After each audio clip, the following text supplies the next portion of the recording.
Hello guys, welcome to the video. Iron farms. By now you have probably seen maybe 10 billion different designs. All promising they are the easiest to build or the one that gets you the most iron. So would you still believe me if I said that I will show you a new iron farm design that is very easy to build and doesn't require any monstrous builds or nether portals? And that with only 6 villagers, this design doubles the amount of iron you get compared to the regular iron farm setups. I will also show you some clever ways to store the drops this farm produces with autocrafters and shulker boxes. First, let's quickly talk about some of the mechanics that make iron farms work. To make an iron farm, you're going to need at least 3 villagers, and each villager needs to have a bed that they can access and sleep in. You will then need a zombie that is going to scare the villagers, and that's what makes an iron golem spawn. Nothing much we can change about that. The most common in-game setup would then look something like this. We need a reliable way of locking the zombie in place and creating a mechanism that basically plays a peekaboo with the villagers. We need the villagers to sleep briefly and then reveal the zombie again, which makes the golem spawning cycle repeat. While this setup can get you solid 5 stacks of iron per hour, we can double it easily with the same amount of villagers and zombies. But one more thing before we get there. The reason for why this way of doing it is not so efficient is that this system has to slowly wait for the golem to disappear. You see, there is a catch with iron farms. Iron farms won't spawn any new golems if there have been any golems in the last 30 seconds, 16 blocks from the villager in any direction. But this time is extended if we have to wait for the water stream to flush the golem off of the platform and for the lava to kill him. The 30-second timer resets only when the golem is gone. That means we need to find a different way to get rid of the golem as fast as possible. And the way we can achieve that in the game is by using redstone.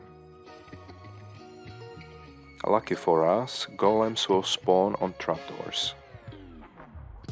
So, with a simple setup like this, we can remove them when they spawn, away from the villagers almost instantly. We detect when the golems spawn with a string that is placed in front of the observer. The string triggers when the golem spawns, and that sends 2 quick pulses to the piston and the trapdoor, which immediately makes the golem fall through.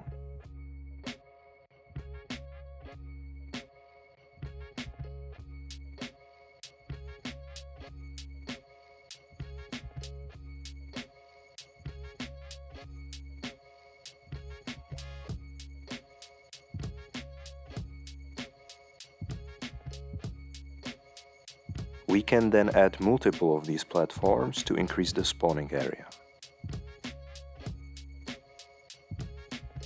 Using half slabs on top of every block forces the golems to spawn on the trapdoors, because now that is the only surface in the setup that allows them to spawn.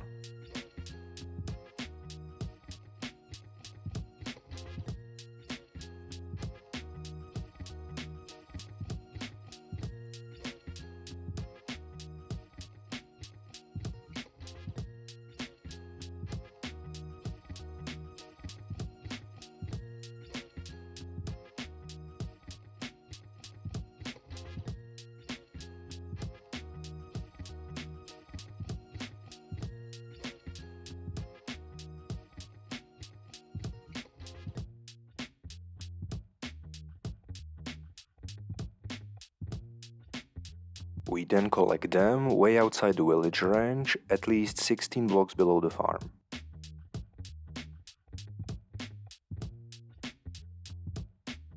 We use this water setup and lava to kill them.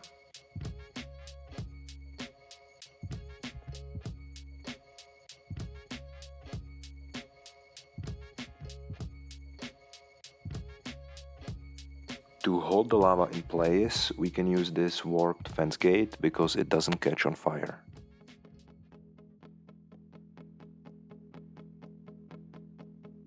The drops are then collected by this system that has 4 parts. You don't need to build this to make the farm work. You can just store all the items in a chest with a hopper. First, we have this item filter to only pick up iron. Here is a quick video in case you don't know how to build one. Make sure the first hopper isn't facing down, but to the side. It can point to any side as long as it's not connected to any type of container.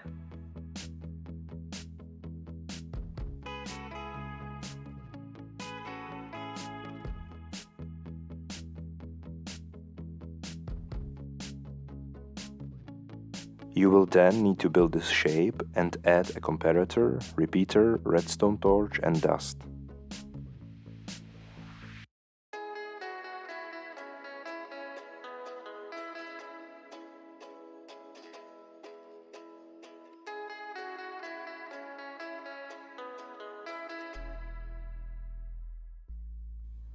Inside the first hopper, you need to put at least 4 filter items, ideally using an anvil to rename some junk items to prevent a mix-up.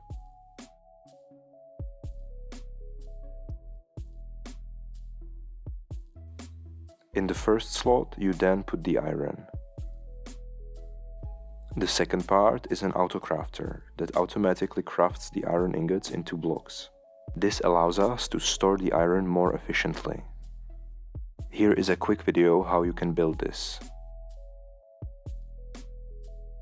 Make sure the last hopper from your filter points into the autocrafter.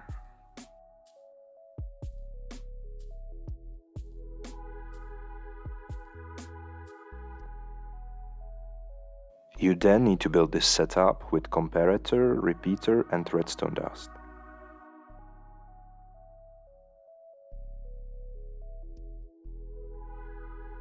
You will also need this target block to redirect the dust. From the other side of the comparator, we place another comparator facing into it. We then add another crafter behind it, and inside the crafter we disable all the slots.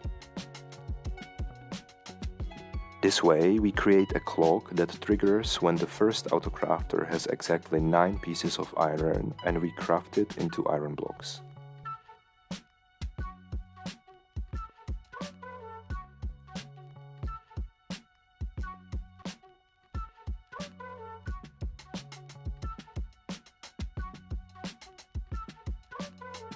The third part of the system is the easiest, but it will only work this way if you have built at least the first filter for iron. We have a simple composter and hopper setup that turns the poppies into bone meal.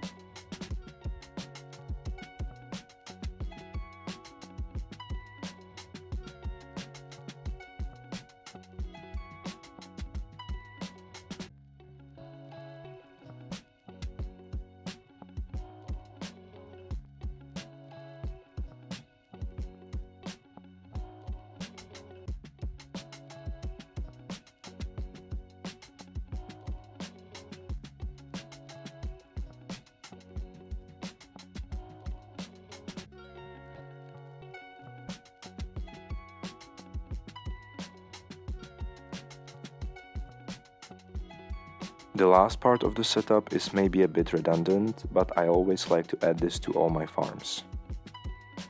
It allows us to store the blocks in these shulker boxes and then automatically replace them with empty boxes when they get full. Start by placing an upside down dispenser, then a barrel with a hopper attached to it. Place a comparator on top of the hopper, then follow with this block and redstone pattern.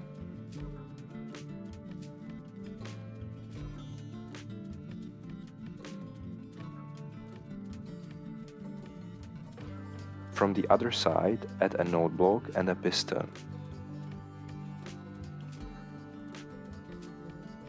Fill the dispenser with empty shulker boxes and place one empty box down against the dispenser.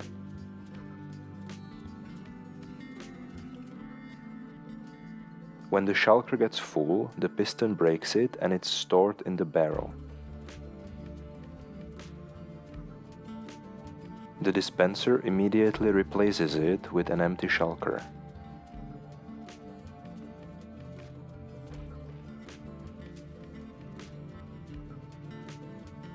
In survival, you want to build the farm as high up in the air as possible to prevent any golems spawning anywhere else than the trapdoor. Now, I know how tedious it is to work with villagers in survival, but using a villager breeder and a rail setup makes this much more easier. Using a furnace minecart to push the villager makes it also much easier. Working with zombies is a little bit easier because you can just let them follow you using a temporary staircase. Don't forget to name tag them or equip them with some items so they don't despawn. What's also awesome about this farm is that you can chunk load it and keep it producing at all times while you're playing in your world. The double setup will get you around 1300 iron per hour. This has actually been the second time I have uploaded this video because of some music issues that I had in the first one. The farm has undergone a lot of development in the meantime. If you're interested to see how I turn this into a maximum efficiency iron farm with the advice of my viewers, check out these two videos. Also check out the description for links and other important information. Thank you for watching and take care.